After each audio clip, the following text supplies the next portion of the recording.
At the time of the kings of Yarlung, the time which passes is conceived in a cyclic form. It is not linear as is believed today in the West. It is discontinuous. Humanity passes successively ages of different kinds, and these ages of very long duration seem to be numbered in tens of thousands of years. There is first the time of origins, a kind of golden age. It is the epoch that follows the creation of the world by the gods. It is located in a past pass, a happy pass, pomp and prosper. Men and gods are not separated. Beings and all that will populate the earth are concentrated in heaven. They descend in turn, beginning with King Niatri Sempo, founder of the Yarlung dynasty. 1,000 legends, like that of the yak and the horse, tell how the earth is peopled with beings from heaven. This age of origin lasts 10,000 years and ends under the reign of the 13th king of the Yarlung dynasty. The age of the declines then appears. The circumstances which put an end to the age of origin are very peculiar. Until then, the lord of the demons, a man named ZOZO, was enclosed in the 9th story under the ground, inside 9 citadels of copper. He is unhappily released by the Drongzile king, the 13th king of Yarlung. The king himself is attained in his power, 2 elements that protect his person. We do not know if it is objects, animals, or even gods. Abandon his body to go up to heaven. Then begins the age declines, and evil religion reaches the land of men. The power of ZOZO and all the demons become stronger. Humanity then passes from a bad epoch to another, even worse. Declines succeed and situations get worse. The gods, little by little, abandon men to ascend to heaven. The mountains of the country are emptied of their presence. The demons extend theirs.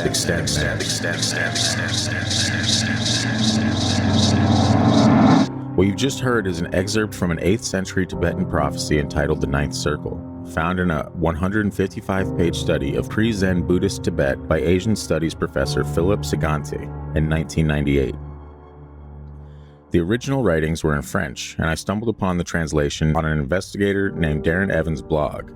Evans closed out this particular entry stating, quote, "This is by far the oldest mentioning of ZOZO being demonic that I have located in the last decade of research." Today we'll be discussing the infamous Ouija board entity ZOZO, and that is Freaky Deaky.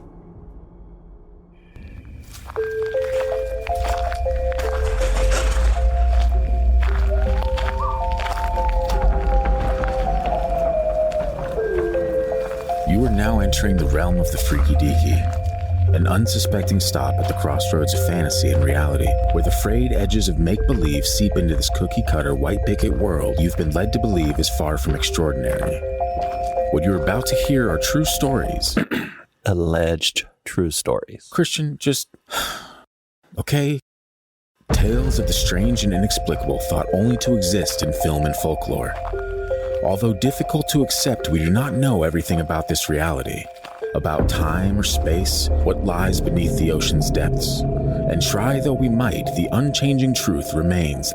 There are some things we legitimately cannot explain logically. Alright, welcome back to the Freaky Deaky. I've been here all along. Yeah, he's been here all along. He never leaves. He just sits in that seat the entire time. That's his life. We're actually doing a 2-part episode sandwiched around a Christmas episode. So this week we're taking part 1 of ZOZO, and then we're going to have a lovely, jolly old time for the Christmas episode next week, followed by part 2 of ZOZO, just to get right back into the freaky spirit, you know? Demons and Santa. That's right. So if you are new to the show, welcome. Christian, I love you already. You're our new best friend. And if you could take a moment out of your time, rate and review the show on Apple Podcasts, Spotify, whatever you're listening on. It's truly the only way that we can kind of bypass the algorithms, grow up the charts, and, you know, grow the show in general. So we do appreciate that. We've been slowly getting more traction over the seasons, and we're really trying to boom this thing this season to see what, you know, what else we can expand into. And your reviews help us do that tremendously. You can also find us on social media. We love talking to you guys at Freaky Deaky Pod on Instagram, Facebook, and YouTube, and at TFT Paranormal on TikTok. If you have an experience with ZOZO or anything outside the realm of normalcy, please feel free to send in your story to the gang at thefreakydeaky.com. We'd love to talk about it. We'd love to hear from you guys. We love hearing your paranormal stories, unexplained, all that fun stuff. And it gives me something to do when I'm sitting here in this chair by myself, Forever. all alone. Yeah, forever. So that is, I think that's pretty much all the housekeeping.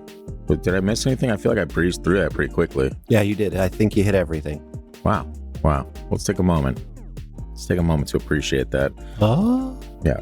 So today we're, again, talking about ZOZO. This is a very infamous entity that people claim to get in touch with when they're using Ouija boards. And it turns out, just through research alone, that this goes back so much further than even the modern Ouija board. And that is something I didn't know about. To start this off, actually, if anyone isn't aware, I had an encounter with what was alleged to be ZOZO when I was living in Las Vegas. And I don't remember what episode I told that on. Were you using a Ouija board? No, but someone that I was seeing at the time did, and she didn't see the entity, but I saw it for 3 straight days, and I just didn't know what it was. But she said that the name that came through on the Ouija board was, I think, ZOZO, and then I think Mama, and both are actually considered to be ZOZO, just based on what I found online. Either way, it was very creepy, and I actually believe it was episode 2 of this entire show.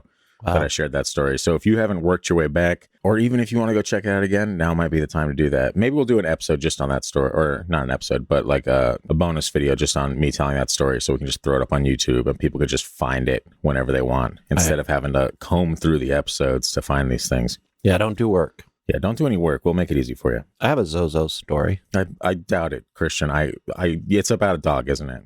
Every time I go to my friend Tom and Katie's house, I wake up with ZOZO sitting and staring at my face, ready to lick my face. She's a good dog. I knew it was going to be about a dog. She may be a demon too. Well, most are. Her actual name is Zoe, but that's her nickname. You're welcome. That's very cute. Thank you. Yeah, I'm sure our listeners are thrilled by that. You got to bring a puppy to the show when you got demons going on. You gotta like soften everybody up. Yeah, let's soften everyone up before we go to possession. Everyone listens to this podcast. You're too hard. Stop being so hard. All right. To get this going, I'll go over kind of a brief ZOZO historical timeline, just based on what I could find. And again, a lot of this information was pulled from Darren Evans' blog. I will link it in the show notes if you want to check it out. I'm not sure how regular it is anymore. At the end of part 2, we kind of touch on him talking about 2020 a little bit. So I guess that must be somewhat recent as it was 2020. But outside of that, I don't know. It's design-wise, it's kind of a nightmare on the eyes. I'm a designer, and if things aren't clean and it's too all over the place, I don't like it. So I jumped through a lot of hoops to get this information, is what I'm saying. Designed like barely post MySpace style? Yeah, I was actually going to say MySpace when I was like, yeah, pretty much like, flame background and all that stuff. And you're like, okay, man. I know you think it looks cool, but I promise you it does not. Anyway, thanks for the information, Darren. So in the 8th century Tibetan prophecy, mentioned that in the cold open, in 1816, ZOZO appeared in the Dictionnaire Infernal. And in 1816, in the French village of Tilley, a girl claimed to be possessed by 3 demons, Mimi, ZOZO, and Crapulette. Crap roulette. I don't know. One of those 3. Louis XVIII even got involved, sending a surgeon and 2 doctors to investigate. This was discovered to be a hoax. Indeed. I hate hoaxes. In another book written in 1906 that details Greek tourism at the time, mentions that ZOZO is a nickname or other term to describe the demon Pazuzu, which we're all familiar with. Exorcist. In the 1970s, Led Zeppelin, Jimmy Page shined new light on the entity via Zeppelin's 4th studio album, and we'll touch on that in a moment. In the 1980s and 90s, ZOZO encounters on Ouija boards appear to have suddenly exploded during the early 80s, with stories of these encounters beginning to appear on the internet around the mid-90s. And then modern accounts started coming to light around 2009, and in 2016, Darren Evans releases a book entitled The ZOZO Phenomenon. Symbol on the front cover is a symbol he claimed to have seen on the back of a Ouija board that he found in the 80s. That particular symbol bears striking resemblance to the symbol of ZOZO, which is an astrological symbol representing Saturn. First appearing in capitalistic writings in the 1600s, that same symbol was used by Led Zeppelin's Jimmy Page as his personal insignia on their album. Nice. Yeah. Commonly used names that people find when encountering this entity are ZOZO, ZOSO, Zaza, Zo, and Mama. Mama? Yeah. Whoa, Mama. That's a Johnny Bravo reference for all you guys in the 90s. Common characteristics of interaction. Many people that have happened upon this specific demon through Ouija board sessions report similar happenings throughout the encounter. The planchette is often reported as repeatedly moving in what's reported as a figure 8 pattern, or infinity symbol. Some report that the planchette quickly moves between the Z and the O over and over again, consistently spelling out its name. Other theories surrounding this pattern are also worth mentioning. The theory is that ZOZO is not the specific name of a demon or entity, but rather a trick to get you to move the planchette across the board repetitively, possibly opening a portal for the entity to travel through, perhaps through generating energy in the movement. This would explain why the name is so prolific, specifically with the Ouija board. A lot of the accounts I've heard align with this as well, because the word didn't stop at ZOZO, rather it was repetitive, ZOZO, ZOZO, ZOZO, ZOZO, ZOZO, that has been understood as the name ZOZO. And when I came across that, when I heard that at first, I was like, interesting, because you remember we kind of talked about like sacred geometry and shit like that with Ouija boards. Like maybe it's not so much the words themselves or you talking to something, but actually the movement of the planchette in a shape that would, open a portal or do something crazy. I thought that was one of my weird ideas that you just looked at me like I was crazy when I brought that up. No, I did not actually. I low key, because I mean, look, dude, and I know this is a weird reference, but every single like show you have with magic in it, people are always doing weird hand symbols and dancing around, and it's always the movement that kind of like brings these things to life, Yeah. And so it actually is, like, to me, it's a relevant theory to at least look into. I don't know if we'd ever be able to prove something like that. Probably not. No. But just the thought of it, you're like, I could see that being a thing. You're familiar with ZOZO, right? Yes. Or is this all kind of new information to you? I mean, it's a lot of new information, but I've heard bits and pieces over the years. Yes. Yeah. And I always pay attention to demon stuff for some weird reason. So yeah, for some weird reason. I bet that weird reason is that we have a weird podcast, and that's a very good reason. Yeah, that's reason number one that I look into stuff. Yeah. Just kidding. I love it. So I mentioned earlier the Led Zeppelin and Jimmy Page angle. Let's touch on that just a little bit. While researching, I found a link to a Reddit thread that had a very detailed description of where the majority of lore stems from. Unfortunately, it was from several years back, and the username that posted this particular comment has since been deleted. So whomever you may be, thank you. The user writes, ZOZO is the folkloric name pronunciation of Led Zeppelin's untitled fourth album. It's how people, teenage boys in the 1970s, mostly pronounced the sigil of guitarist-songwriter Jimmy Page. Each member of the band had a sigil or symbol for that record. The symbol is based on one of the 16th century that represents the planet Saturn. Jimmy Page apparently chose it because his astrological sign is Capricorn. Ah, how cute. Page had a long-standing interest in British occultism, especially the life and works of Aleister Crowley. Of course. And I would, at some point, would love to go into the haunting of Jimmy Page's mansion, because I think that would be crazy. Or maybe not mansion, maybe it was just house, but there's some crazy stuff that happened at Jimmy Page's house that I think would make a killer episode. Noted indeed. It became part of the lore of the very successful album. Suburban teens from the 70s until today have found great mystery and romance in the record. The author Eric Davis wrote a fantastic book, part of the 33 1/3 series, about the influence of this album. Over time, amongst both Zeppelin fans and the fundamentalist Christian movement that was thriving at the time, ZOZO became a name that meant black magic, mostly with people who knew little about modern occultism or its interesting history. There's another pop culture reference from the 1970s that may have combined with ZOZO to create the popular idea of a demon spirit named ZOZO, and it's, of course, the ancient Mesopotamian demon, King Pazuzu. Love that guy. I'm sure you do. This demon appears in both the novel and movie The Exorcist. They find him in Iraq, right? I honestly can't remember. But yeah, I think so. That actually sounds familiar. I watched it recently. 1971 and 1977, respectively. And in counterculture literature, including books by William S. Burroughs. We just mentioned him recently on something. I don't remember what. Did we? Mm-hmm. Oh, the Sidney Gottlieb episode, I think. Interesting. He got his acid, if I remember right. Way to go, William. And here we see a historical demon entity from at least 3,000 years ago getting a big boost from popular culture of the late 20th century. Whatever it is we contact when we successfully use a Ouija board or spirit board, whether something created by our collective consciousness or actual intelligences that exist in another realm, a consistent part of this experience is that the entities commonly claim to be what we want them to be. A dead relative, a historical figure, or a demon you've heard about from rock music or movies or the internet. These entities are dishonest by nature. Jimmy Page and Led Zeppelin are really fascinating. Yeah. Great music, too, in my opinion. Yeah, there's some hits in there, I'm sure. Yeah, a little Stairway to Heaven, that's like one of the best. It's a classic.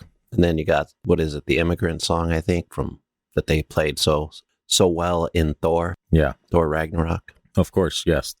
You would mention a Marvel movie. Got to. In the ZOZO episode, Christian. I gotta lighten this. You don't normally do the dark ones. If we're doing demons, it's got to be dark, right? All right. So now that we got a little bit of the history surrounding this thing, and we'll dive into a little more in part 2, we should get started into a ZOZO story. And if you remember when we touched on the Ouija board episode recently, I mentioned an author, Zachary Knowles, and I said that he has several stories within his book on Ouija boards that were surrounding ZOZO in general. And I was like, oh, I'm going to save these for the ZOZO episode. What a fitting place to put it, right? Right.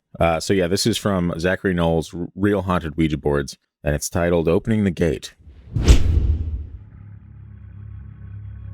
Dina was about 10 years old when her aunt and uncle gave her a Ouija board when they visited from St. Louis. Horrible gift. Don't ever do that. Wow. I think I agree with you on that one. And I don't even believe in that. I know. Yeah, you're like, thanks for this, I guess. Yeah. Are you trying to get me possessed? Are you some kind of demon yourself, aunt and uncle? Get out of here. Yeah. That's how it spreads. Sure. It's aunt and uncles. Well, like her family, Dina assumed it was a harmless game to pass the time. She really enjoyed playing with it and did so regularly over the years. Sometimes strange things would happen while she played, but those weird occurrences never scared her like they did her friends. As Dina got older, she lost interest in playing with the Ouija board. Years later, when she was in her early 30s, she went back to her hometown with her 2 young children for a visit. Dina's old friend, Murph, had passed away recently. She and her other childhood friend named Buddy went to Murph's house to say goodbye to his spirit. Buddy was a bit of a psychic. When they arrived at Murph's house, Dina felt nothing. Buddy, on the other hand, instantly knew, quote, "He's there, Dina." The 2 decided to go inside the house and use Dina's old Ouija board to try and contact Murph. It was like he had been waiting to speak to them because he responded immediately, moving the planchette quickly around the board. Dina and Buddy tested the spirit to see if he knew things only Murph would know. It was him, all right. The spirit even had the same sense of humor everyone had loved about Murph. He said he was happy, and the 3 of them communicated all night through the board. The following night, Dina tried to contact Murph again, alone. He wasn't there. Someone else, some other spirit, kept saying, quote, "ZOZO is coming." Dina had no idea what it meant and kept trying to get the spirit to talk about other things, but all it continued to do was warn her. That night, Dina lay in bed in her childhood home, unable to sleep. She heard the sound of footsteps in her room. Quickly, she flipped on her bedside light, terrified to see a dark figure sitting at her desk on the other side of the room. The dark man faded away in front of her eyes. Dina struggled to get to sleep. The next day, she got online and searched for information about a ZOZO spirit and the Ouija board. She found nothing and didn't give it any more thought. A few years later, Dina's now teenage daughter, Jill, brought home a fancy glow-in-the-dark Ouija board. Jill tried it out in the living room while Dina was getting ready for work. Almost immediately, Jill was contacted by ZOZO. The spirit said he had been waiting a long time for her to talk to him. He told Jill that her mother had opened the gate years before. When Dina entered the living room, Jill told her what the spirit had said. While Jill spoke to Dina, the planchette moved again. HELLODEENA.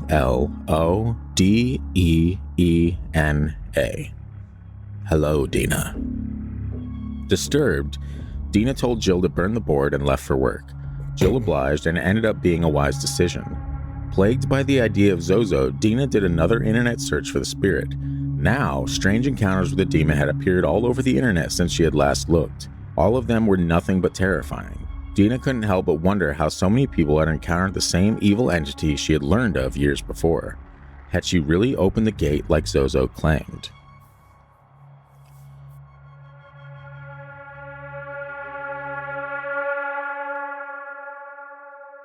Interesting. So what do you think, Christian? You think she opened the gate? Possibly. I haven't seen ZOZO be evil yet, though. Did I miss something? You would say some shit like that. You would. Other people would be like, oh, crap. I mean, they open the gate, you're just like, so what? Let ZOZO through. Why not? You're probably the first person to die in most horror films. I'm just letting you know, Christian. I'm the one drinking coffee, watching everybody die. I'm smart enough to stay out of those dangerous areas, but I'm also I don't believe that anything evil's going on here. Well, there is, I will say, I didn't include any of them in the episode, obviously, because it's a scary topic, but there was several Reddit threads where a few comments were like, I've talked to ZOZO, it's nothing, no big deal. He's cool. he's a cool cat. Like, and I just, and then you read other ones, and it's like, yeah, so my friend's head started spinning around, and this happened, and then my friends died, and this person, and you're like, wow. If I was using a Ouija board and the planchette moved, whether by the force of my partner's hands or something else, yeah, I wouldn't become friends with anything on there. You wouldn't? No. I mean, that's weird, because I feel like you would be like, hey, it's just our buddy coming through saying hello. I may listen to what's being said, but they're not going to be like, oh, ZOZO's cool. I'd be like, I don't know ZOZO. I just talked to him on the Ouija board. Can't trust ZOZO. Well, that might be the first lick of sense you've made in this entire podcast, Christian. Congratulations. I'm glad that if you do come into contact with this entity, you're not going to be like, oh, sweet, everything's fine. Yeah, by tempt fate, man. Don't take chances. Don't take chances, indeed. Say no to demons. I do find it interesting, and I think we're going to be touching on it in part 2, but I do find it interesting. And I kind of had a similar experience where I looked something up and couldn't find any information on it, and then later looked it up, and it was like countless stories of the same thing. I know when I had an experience this thing, I was like, what the hell? And when she told me the name, I'm like, oh, I wonder if there's any information online. I just kind of looked it up. I'm like, oh, crap. This isn't good. What if ZOZO wasn't very powerful until the internet age? That's entirely possible. Isn't that how demons are supposed to work? Yeah, it could be, just lying in wait, waiting for his time. Like, you know what? At some point, something's going to happen and I'm going to rise to power again. Yeah. But we have, as we mentioned in that kind of Tibetan prophecy in the cold open, it's interesting to think about that type of stuff where you have something that is kind of like, at that point, it's under 9 stories of the earth and copper chambers or whatever, but it's been foretold that it will come back. And that's a long ass time ago. I was a little fascinated that story was Tibetan. Yeah, me too. It didn't really sound like that was the case, huh? Well, I mean, when you think of something like ZOZO, you're going to go to the Middle East a lot of times. It also shows maybe that back in the ancient times, the Middle East and Asia were a little closer, or they at least communicated with each other if this demon spread that far. Yeah, it's really fascinating stuff. I don't know, man. Part of me were like, are you like, yeah, maybe it's just everyone's all hyped up and freaking out. I mean, if I wouldn't have seen something specifically based on what this girl told me on the span of time that I had when she came to my place, those specific days I saw it, and then on the last day she told me about it, I was like, oh crap, that's what I've been seeing. I probably wouldn't believe it myself. I'd be like, oh, that's weird, whatever. Yeah, there was one story I didn't add in the episode, but ZOZO came through on the board. It kept saying window, window, window, window. And like, so one of the people got up, went to the kitchen and looks through the window, and there's a man looking through the window, and then just fades away in front of her eyes. And that's one of the stories the girl told me, was that she was like, I've never seen the entity, but apparently it follows me around. And she said that one of her friends saw it looking through the window on the second floor of their house, where there was nothing the thing could have been standing on. It was just in front of the window on the second story, which is terrifying to think about, and why I always keep my blinds closed. Even walking through this hallway in the morning, man, I don't look out those windows at all. I'm like, not today. It's not going to happen. Not going to get me today. I get that. Yeah. I think I've told a story about how I wouldn't look in the window because I was afraid to see what the reflection was when I had like a haunted experience. I'm like, I knew better. That's right. Sanity is a very fine edge, and you could go off of, fall off that at any point if you look the wrong way or see the wrong thing or mess with the Ouija board, according to you, right? According to so many people. It's right. Like, I'm just the speak pipe for these people at the moment. Like, go ahead, browse Ouija board stories. There's so many you can't even count. There's just stories of people encountering weird shit with Ouija boards. And it's just, why, like you said earlier, why tempt it? I'd be the person to be like, yes, they say there's something following me, always there with me, but I don't see it. Yeah. That would be me. Yeah, well, that was also this girl. And actually, when I told her that, she was upset because she was like, I can't believe you get to see it and I don't. Like, she was jealous that I got to see the scary demon thing for like multiple nights in a row. And she was like, I wish it happened to me. It never happens to me. And then, what she did? She left my fucking apartment and I was alone there at night once again with the demon thing. Should have known. So I'm like, hey, you could stay here if you'd like. I wish it'd follow you home. I digress. Yes. That's in the past now. Luckily, I haven't seen it since. But it did take like a month for me to feel comfortable in that apartment again. That would be weird. Yeah, it was the first apartment I had by myself. It was the first time I had lived alone. One bedroom apartment. I was like, yes, the single life. It was not the case. And all the stories your mom told you about the real world came to you in that one moment. When you get your first apartment, beware of demons. No. What she probably said was, beware of the girls that bring demons into your life. And she would be right. Yes. Yeah. So let's get into, I have a few Reddit stories as well. So let's get into one of those. This username was redacted. So unfortunately, I don't know who wrote it or what, but I have a theory. I'm sure you do. ZOZO. Oh, there you go. Yeah. He's trying to hype himself up. I mean, he's like fake it till you make it type. He's like, this is what happened with me and ZOZO. Computer literate demons are dangerous. That is a scary, scary thought. Yeah. Yeah. And we do live in the digital age, so anything's possible these days. How do you think we got algorithms? Algorithms. Shout out to Childish Gambino again for the second time in multiple episodes. Yeah. It says, I used the board with a friend of mine and his girlfriend. My friend owns a resale shop, and the board had come in through a customer. It didn't have a planchette, so he decided he wouldn't be able to sell it, but made himself a makeshift planchette and played with his girl the night before I joined in.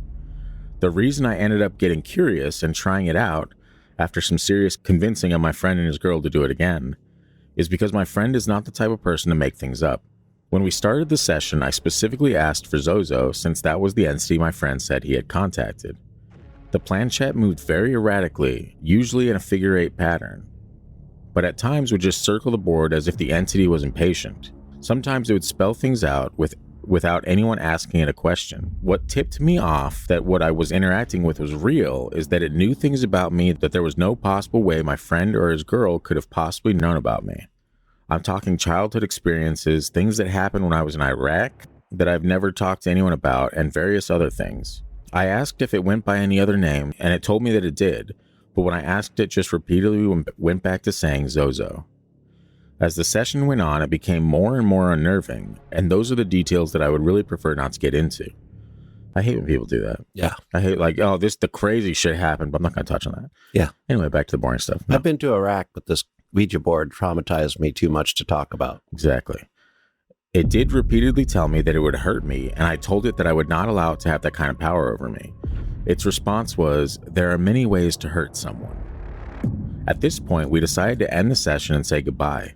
This entity actually resisted allowing us to say goodbye, and it took us 3 attempts to get the planchette to go to goodbye. Like I said in my original post, I had a very serious downhill mental spiral after this experience and began a series of self-destructive behaviors for seemingly no reason at all. Mostly heavy alcohol abuse and drunk driving and just overall general reckless behavior. This is on top of developing an obsession over this entity to the point that the girl I was dating at the time almost left me over it. After a while, I realized that what was going on was not healthy and made a decision to clean myself up and not allow myself to entertain the topic anymore. But it still enters my head from time to time, like tonight.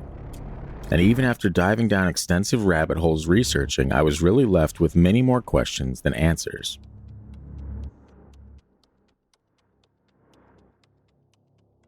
It's interesting that story almost makes ZOZO sound like an addiction. Yeah. Well, I can see it. Like, imagine that you do something that, number one, you don't believe in, right? And you're like, oh, this is probably hogwash. And then you have this crazy encounter, and it's so crazy, in fact, you don't even share the details of the crazy shit that went down. Yeah. And then afterwards, like, imagine trying to sleep that night. Imagine laying in bed and being like, that didn't happen, right? How could that happen? How could that possibly happen? Like, there's no rational explanation for it. There's no way for you to describe or even like, you can't like call someone up and be like, yeah, so I need to talk about this. Something weird happened. Cause they'd be like, oh, okay, are you mental? Is that the issue we're running into here? You know, so you almost have to like keep it to yourself. But I can imagine that you experience something like that and there's certain people that need answers, that they see something and they're like, I need to know what this was. You see it all the time with like UFO, like people that witness UFOs, and then their entire life after that sighting is, hey, I need to see about UFOs. Right. I need to know as much as I can about UFOs. What are these things? What are they doing here? Blah, blah. So yeah, I mean, it makes sense that an obsession could form around something like that. I don't know. It'd probably happen to me too. Like, that's probably actually the number one reason we even have this podcast, is that I have seen a lot of stuff and it's like, I had no explanation for it. And I'm like, I need to understand what it is I'm looking at. I need to know that I'm not just losing my mind. And through years and years of looking into things, I realized, hey, I'm not losing my mind. It's great news. Yeah, maybe the supernatural is responsible for us being here right now. You could say that. And they're all angry because I don't believe. And that's why I've been brought together, so I can bring you to the light of belief. I apologize, all you demons and specters out there. All you ghosts and ghouls. Yeah. Yeah, man, that's freaky though. I don't know. There's a lot to unpackage in that story. Yeah. And a lot, like when he mentioned things that happened in Iraq. I mean, how would something like that? Like, how would if you didn't tell your friends these stories and then you're on a Ouija board and suddenly it's like, hey, what happened to this person? Or remember when this happened in Iraq? And you're like, yeah. Let's imagine a story for a second in Iraq that maybe didn't go so well. Maybe somebody died that wasn't supposed to.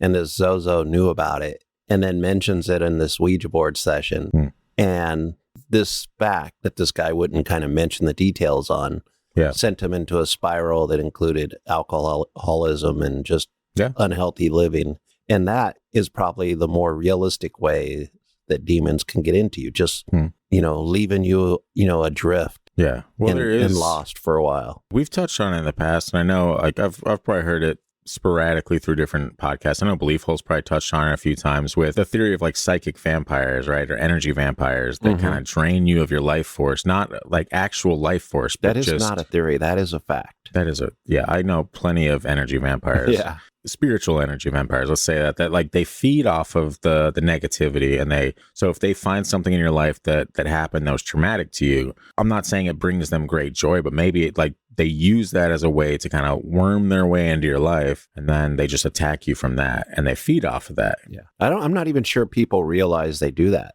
when they do that kind of stuff a lot of times. I mean, there's some bad people that know exactly what they're doing, but if you really look around at some of the difficult people in your life through the years, most of them weren't out to get you or out to be evil. It's just the way they were, just assholes. Like us all, like we all are sometimes. I don't know where I was going with that, but anyway, sometimes people are just assholes. That's where we're going with it. And it's ZOZO's fault.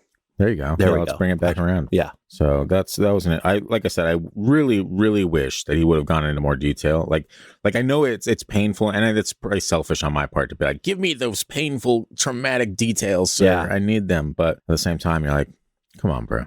My mind went really dark on all that stuff, obviously, from my little Iraq story I just made up. Oh, no, I'd imagine if something goes wrong with your platoon or something like that, like where, you lose friends constantly out there. I have plenty of friends that were deployed, multiple, tours in Iraq, Afghanistan, all that stuff. I've heard some horror stories myself. I can only imagine what stories someone like this is kind of carrying around with them. But we're lucky we don't have to carry those stories around like a lot of people in our Exactly. In our country. It's a real thing. It is a real terrifying thing.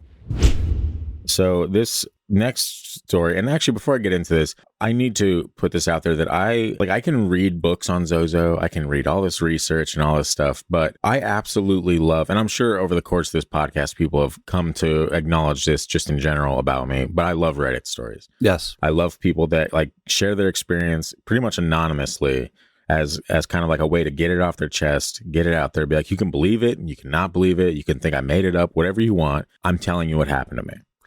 You know what? I've since we started doing this podcast, I've developed a love for Reddit stories. Yeah. It's like a weird way of being in a different community and experiencing different things. Yeah.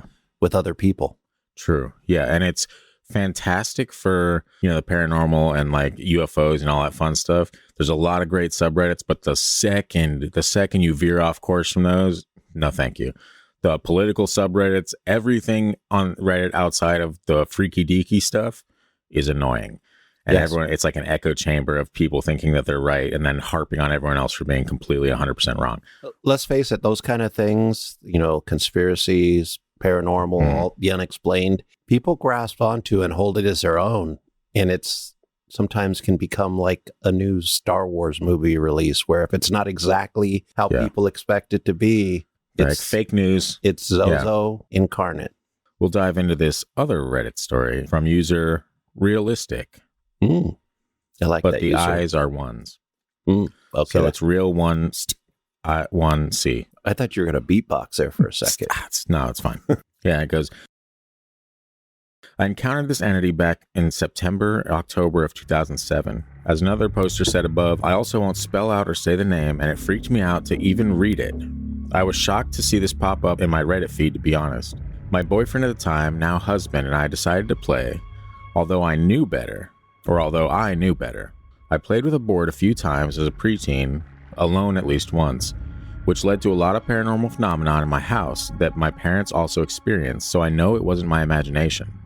But I digress. My now husband and I made a homemade Ouija board and used a shot glass as the planchette. While I can't remember specific questions and answers, as it was 11 years ago, I do specifically recall the name you mentioned being spelled out repeatedly, as well as the infinity symbol. The reason this stuck with me is that I've been the type to Google everything ever since Google became a thing. Same. So immediately after this experience and seeing this name, I went online to look it up. At the time, nothing came up on this entity. Nothing. The name of this thing popped back in my mind a few months back, and I decided to research again. Even asking my husband if he remembered our experience 11 years prior, and the fact that in my research back then I found nothing about the name, which he verified remembering. Long story short, there's now a ton of stuff online about the history of this entity and people encountering this entity. What I take from this is that neither of us were influenced by pop culture. Neither of us had ever heard shit about this thing. Neither of us knew about the Led Zeppelin album, etc. So it wasn't something that our subconscious brought to the surface. This is the aspect that freaks me out the most. This thing came through on its own, and I know for certain that we did not subconsciously spell it out based on a movie we'd seen, others' experiences, or anything we'd heard of before. I do feel that some of the weird stuff I've experienced over the years has to do with that Ouija board session, but it also could be due to the fact that I was big into EVPs and paranormal investigation at the time, and for a while after, even joining a team with my now father-in-law that I left when I became pregnant with our first child. Sorry for the long spiel, but I hope it helps in some way. I think this thing is real, and I won't fuck with it again. Although I am tempted to watch some of the stuff on YouTube mentioned above. When I delved into it a few months back, it seemed to affect my psyche. I don't know. Maybe if I look into it without fear, it won't affect me. Good luck, and don't fall down the rabbit hole.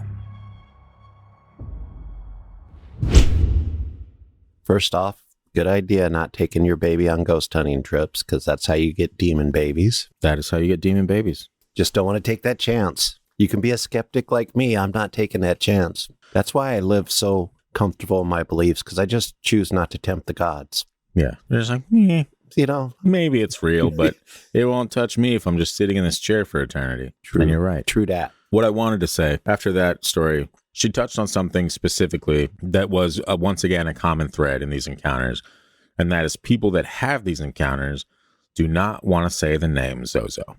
He who must not be named. There you go. And that's a very historic way of looking at certain gods or demons. Yeah.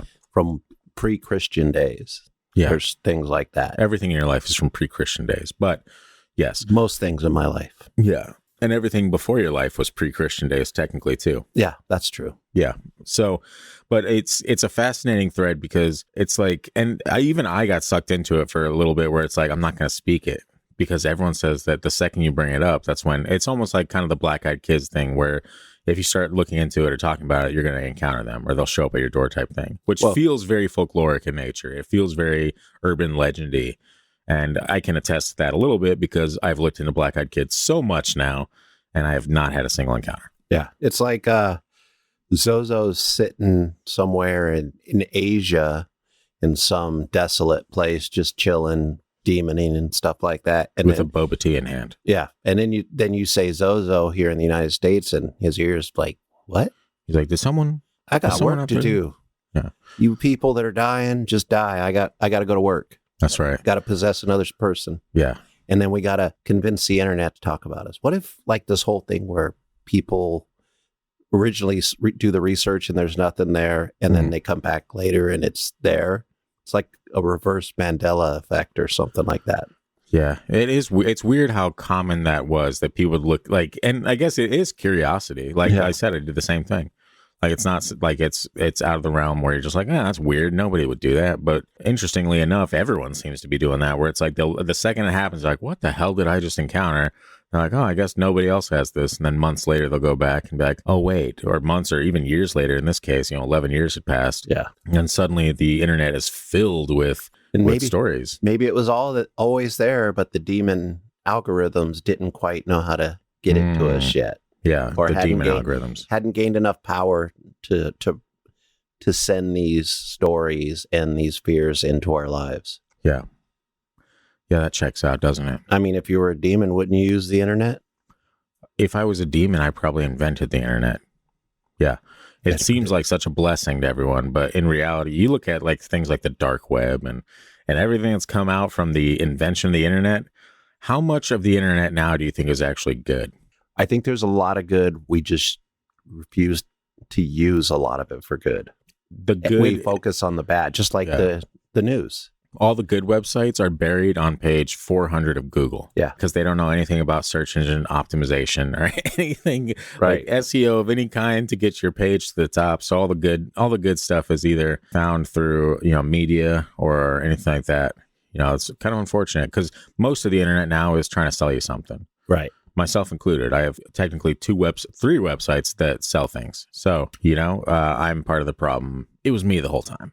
It was. Yeah. Me. Sorry, everyone. It's me. That's what happens when you meet ZOZO. Yeah. So not wanting to talk about it, I can understand that. But then it's not like that. Just the curiosity just dies after that. We're just like, I'm not going to talk about it and everything's fine. Like this person, 11 years went by and then they're like, oh, I remember that time.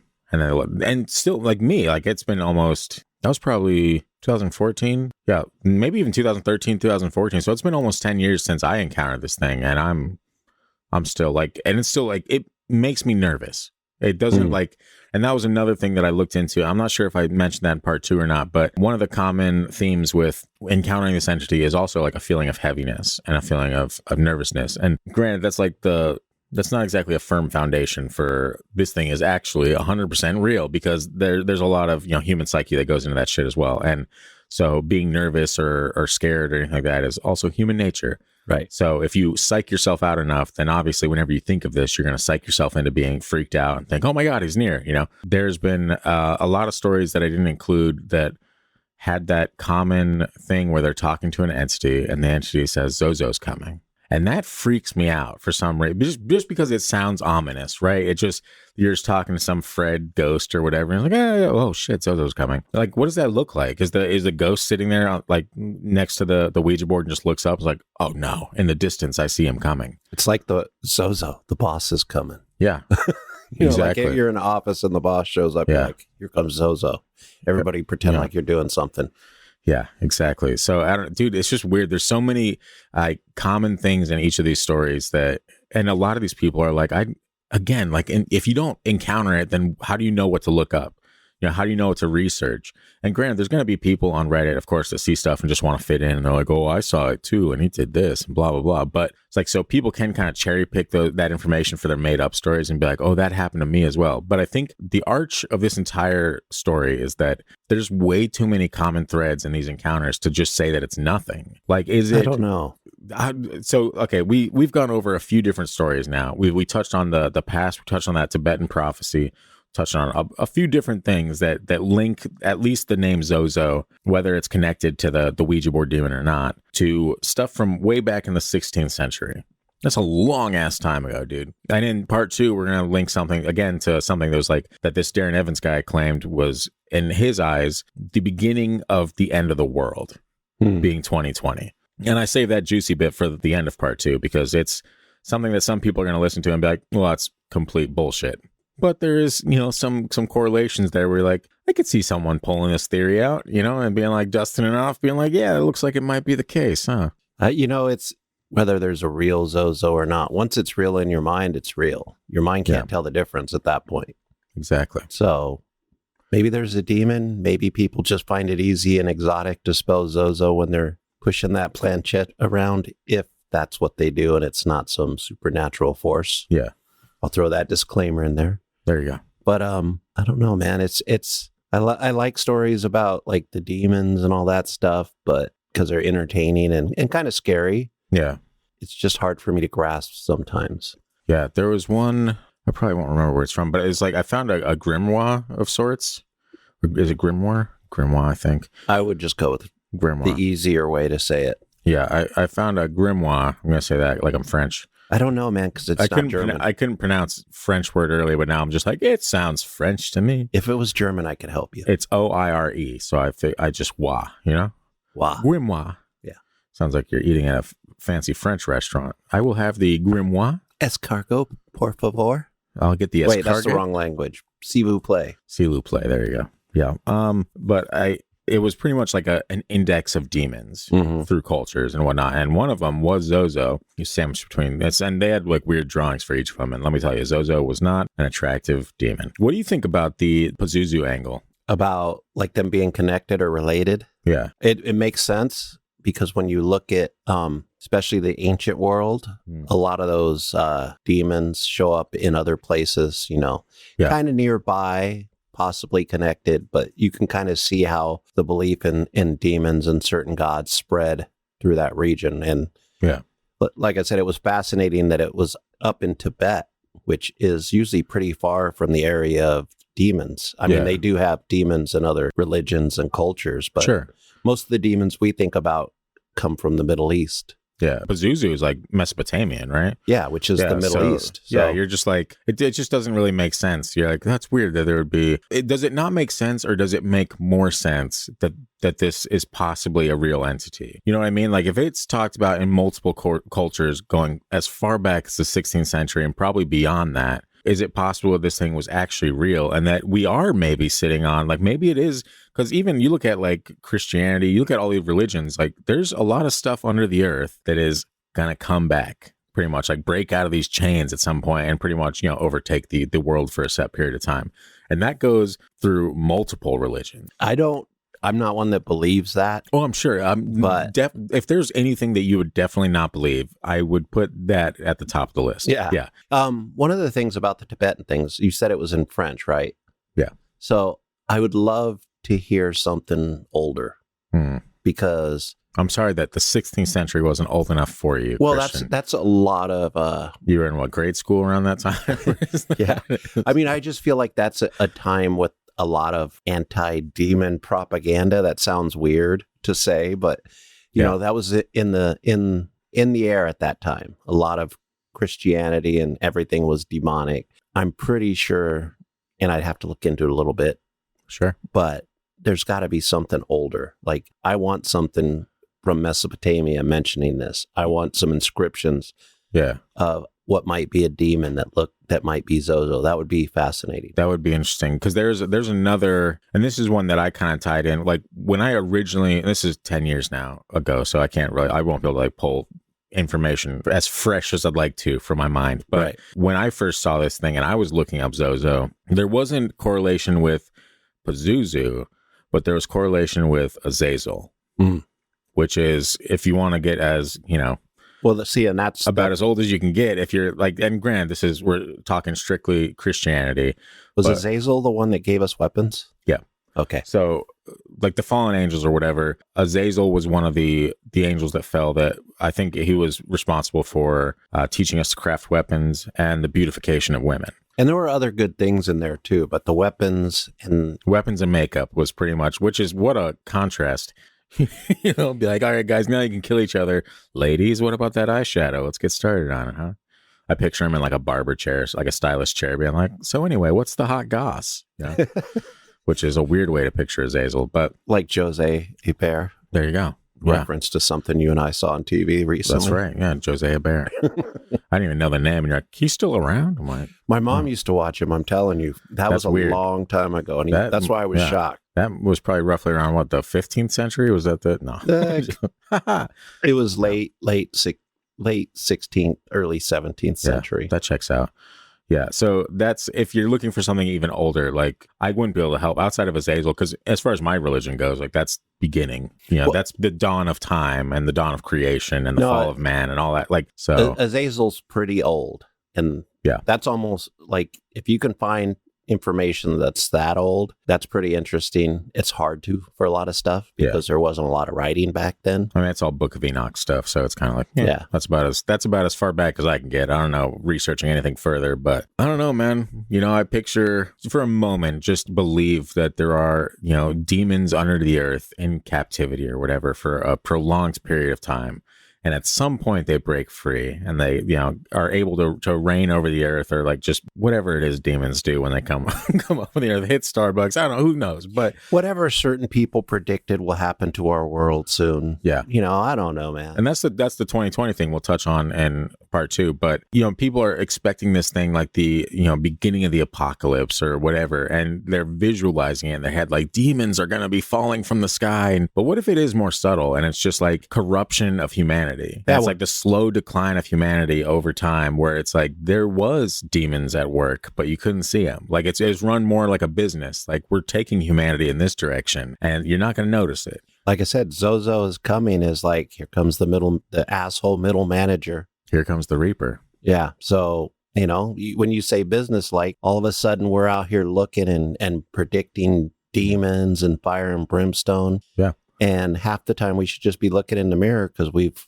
got this crazy stuff in our head that makes us treat other people like crap. Yeah. That's how demons would work. Oh, exactly. And there's like, I forget what his name was, but I remember Jake sent me a video a while back, and he was like, it sounds crazy, but just watch the video. And it's pretty much this preacher coming about like how, his dad, when he was growing up, his dad worked for Satan. Oh my gosh. Like the actual Satan. He said that he would see Satan in his living room, blah, blah, blah. He was like, he did his bidding, whatever. And it's like, he's like, people expect this crazy stuff to happen. But in reality, the demonic world works as a business.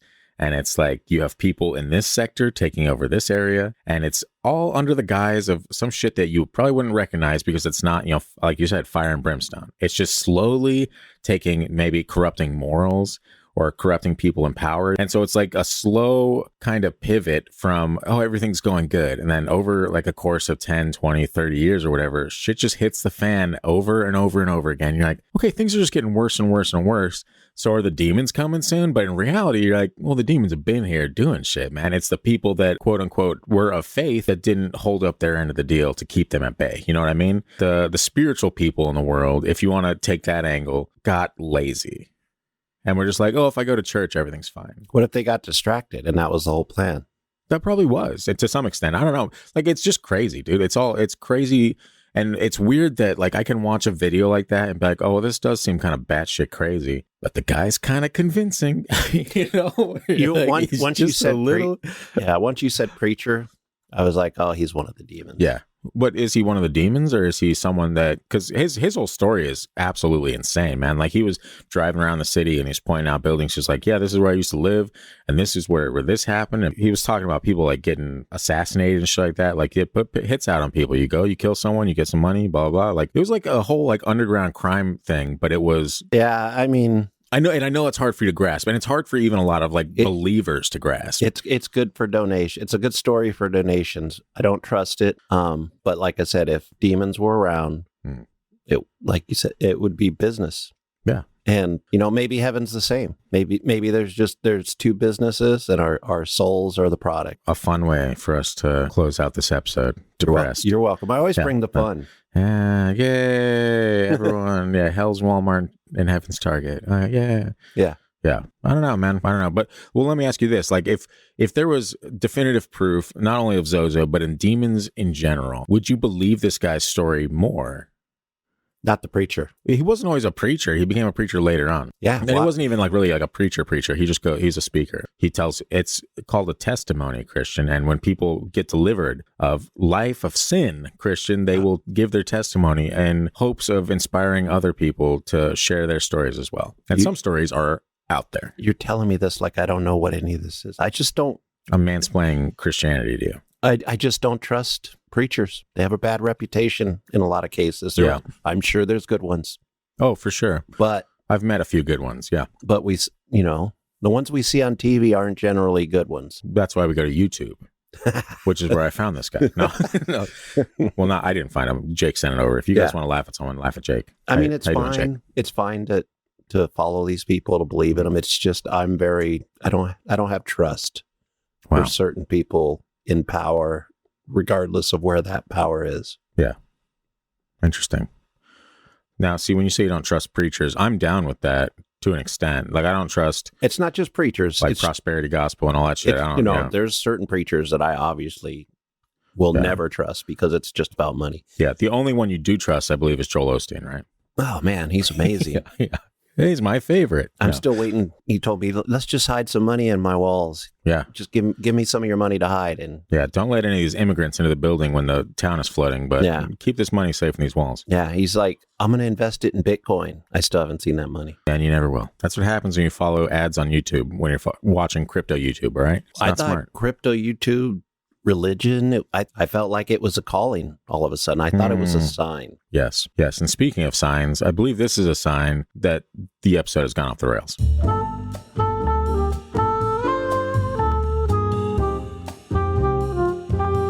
So we're halfway through this two-parter on ZOZO. What are your thoughts on ZOZO? To close us out, what do you think, Christian? I'm still not in the game with demons. I need a little bit more evidence. Yes, of which course. is hard to come by because demons are ancient, and a lot of ancient evidence has been destroyed by various people. True. We had the Library of Alexandria. What if there's all kinds of demon information in that library, where there's like a just detailed descriptions of everyone, sightings? There was probably all kinds of information that would help us a lot now if it was still around. I think about that at least like once every 5 months. Yeah. I'm like, damn, what was in that library? What a loss. I mean, I'm like, damn, that is a lot of information gone. If anything, it was just a better understanding of our past. Yeah.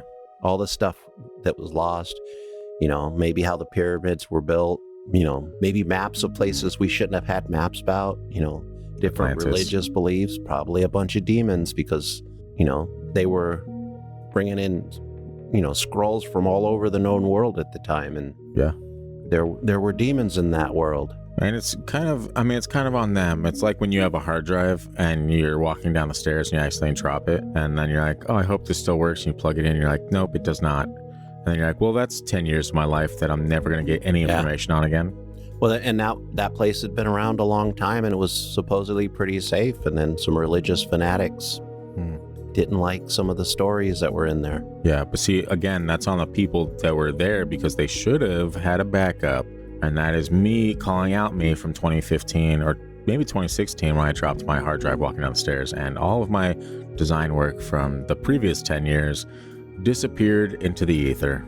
And embarrassingly enough, I still have that hard drive, hoping one day that I can figure out how to get it to start up again. There is a way. I've done it.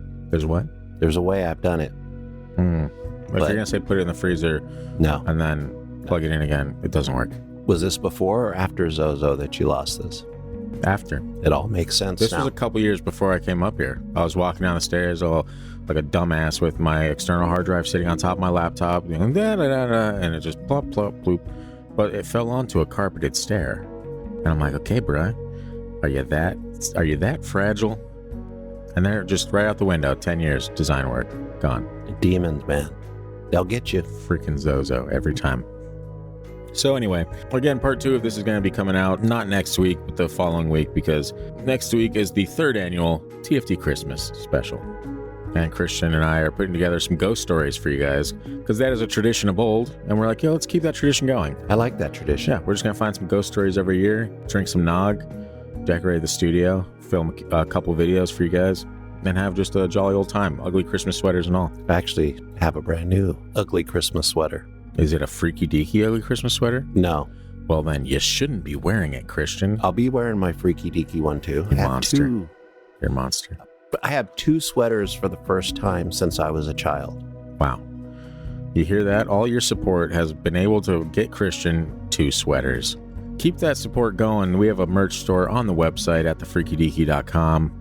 Got some fresh beanies up, guys. I'm rocking one right now. It's got the Bigfoot on it. It's very subtle, very minimalist. Doesn't have any branding for the Freaky Deaky at all. It is literally just an embroidered Bigfoot with the Alaska hand sign, and it's pretty dope. And let me tell you, I said in the last episode that I would order one and I would let you know if it fits heads that are just gigantic, and I am pleased to announce that it does. Unlike the Amazon beanies that I purchased previously, this waffle knit beanie actually does the trick. So this beanie would fit the head of a gray. It would, probably. Yeah, so if there's any grays out there listening, head on over to thefreakydeaky.com and get you a waffle knit beanie. It's available in several different colors, at least by the time this episode comes out. I hope it is. If it isn't, comment on the episode at Freaky Deaky Pod on Instagram, Facebook, or YouTube. or TFT Paranormal on TikTok. And yeah, in the meantime, as the most recent story said, if you look into ZOZO, beware that you don't fall down the rabbit hole.